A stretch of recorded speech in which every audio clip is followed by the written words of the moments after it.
সাবেক প্রধানমন্ত্রী শেখ হাসিনা এবং সাবেক স্বরাষ্ট্রমন্ত্রী আসাদুজ্জামান খান কামাল এদের পক্ষে রাষ্ট্রপক্ষ থেকে আনিত যে চার্জের অভিযোগ এসছে সেই ফর্মাল চার্জ তার বিরুদ্ধে আমি ডিসচার্জের প্রেয়ার করেছি। আমি ডিসচার্জে তাদেরকে অব্যাহতির প্রার্থনা করেছি। অব্যাহতির প্রার্থনার মূল যে বিষয়গুলি ছিল সেগুলো এই যে তার বিরুদ্ধে যে সমস্ত কথাবার্তা এসছে সেগুলো কল্পিত, উদ্দেশ্যপ্রণোদিত, রাজনৈতিক উদ্দেশ্যপ্রণোদিত এবং যেগুলো কোনো সত্যিকারের ভিত্তি নাই। এবং ওনার যে রাজনৈতিক দর্শনে এবং দীর্ঘ বছরের শাসনামলে এই সাবেক প্রাইম মিনিস্টারের যে সমস্ত কল্যাণ, যে সমস্ত ভালো ভালো কাজ, এই সব বিষয়ে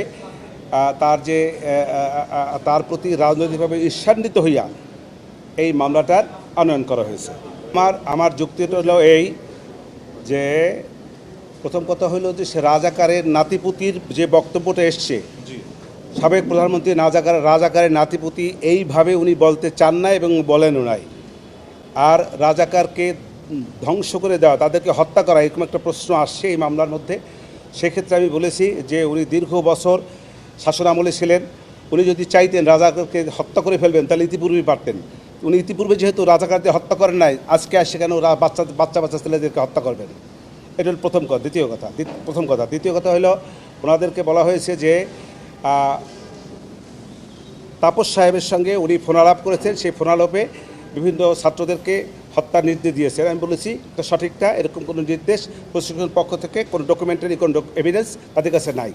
দ্বিতীয় কথা হলো যে রংপুরে বেগম রোকেয়া বিশ্ববিদ্যালয়ের ছাত্র আবু সাঈদের যে হত্যার নির্দেশ দিয়েছেন, এরকম কোনো বক্তব্য, যে বক্তব্যগুলো এনেছে এগুলো সঠিক নয়। কারণ হলো এরকম কোনো ডকুমেন্টারি এভিডেন্স এ রাষ্ট্রপক্ষে তার যে দাখিলীয় কাগজপত্র তার মধ্যে নাই। আর 4 এবং 5 নম্বর যে অভিযোগগুলি সেইগুলি বেলা 5টার, উনি তো বেলা 2টার, ওখানে বলা হয়েছে 14 আগস্ট থেকে 5ই আগস্ট, 14 জুলাই থেকে 5ই আগস্ট 2টা 30 মিনিট বোধহয় সম্ভবত, পারহাপস তো একটু ভুল হতে পারে, সেইখানে মধ্যে ঘটনা। অতএব ওই দিন তো সে তো বাংলাদেশেই ছিলেন না। অতএব তার বিরুদ্ধে যে অভিযোগগুলি 2, 4 এবং 5 নম্বর এসছে এটা ওনার বেলায় প্রযোজ্য না।